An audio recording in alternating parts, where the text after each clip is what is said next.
final salute to the USNS Comfort. After a month docked in the Hudson River, the U.S. naval ship is setting sail once again, heading back to its home port in Virginia to restock and get ready for its next assignment.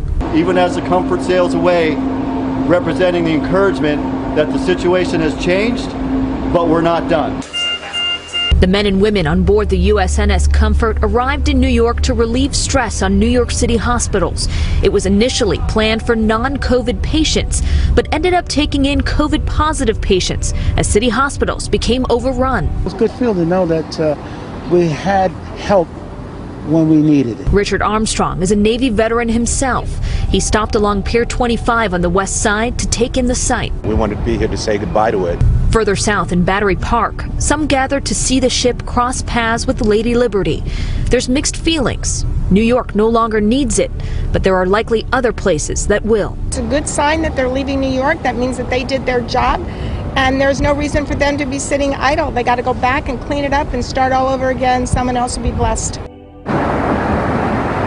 And even as the Comfort leaves New York, hundreds of military doctors and nurses are still staying in New York City to help out at other hospitals around our area. Governor Andrew Cuomo facing scrutiny, as he should, after finally reversing course for COVID-19 patients in nursing homes. This comes as Florida Governor Ron DeSantis touts his early action to protect the elderly.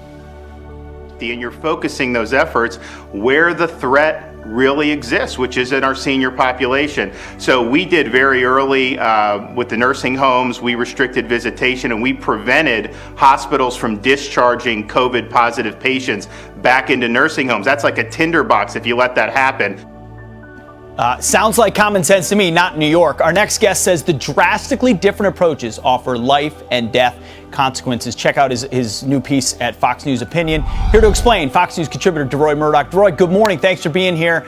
I mean, the media has held up Cuomo as the example of leadership in this moment. But when you actually look at the two states and the elderly population, it's a massive contrast. It's a huge difference and a very sad difference. Yeah. Here in New York State, Mario Cuomo had the brilliant idea on March 25 to tell nursing home patients, you must take people who are COVID-19 positive, people who might have gone to the hospital and been discharged once they became more medically stable.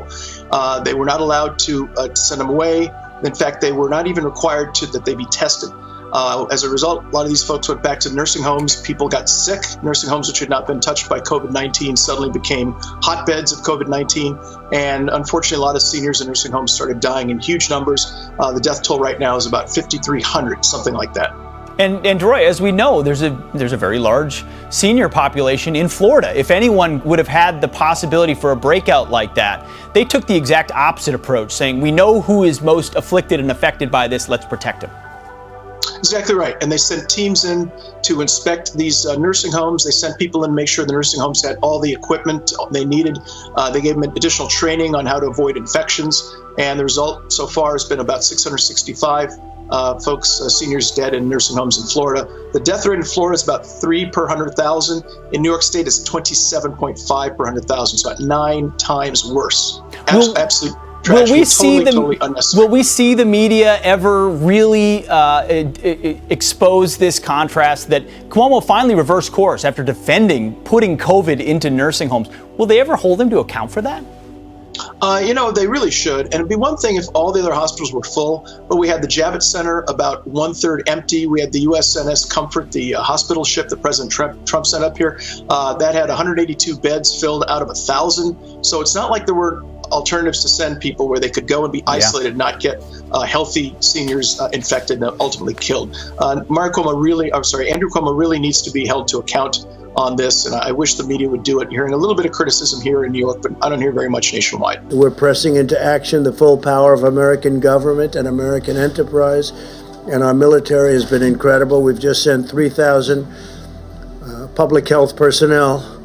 They're now deployed in the New York area, and they'll be over at the Javits Center, over at the Great Ship. And as you probably have heard, and I was informed that Governor Cuomo has already told you and announced, he called me up a little while ago and he asked whether or not it would be possible to use the ship with respect to fighting the virus. And we hadn't had that in mind. at all, but we're going to let him do it, and we're also going to let New Jersey, Governor Murphy, we spoke with him a little while ago, and New Jersey is going to use it also because New Jersey is a hot spot. So Governor Murphy and Governor Cuomo are going to be using the ship, New York, New Jersey, and it's a big ship, and it's now COVID. It's set for COVID, and we are going to, hopefully, that will be very helpful to both states. The Javits Center, which is 2,900 beds, just built by our military, also is going to be manned now by the military, and they should be in place tomorrow. And they'll start sending quite a few people over to the Javits Center. It's convenient. It's right in the middle of everything. So that'll be something great. And we appreciated Governor Cuomo's really nice statements, and likewise Governor Murphy. We have worked very well with both of them, and with, frankly, all of the governors. Vice President Pence had a call this morning with them that lasted for close to 2 hours.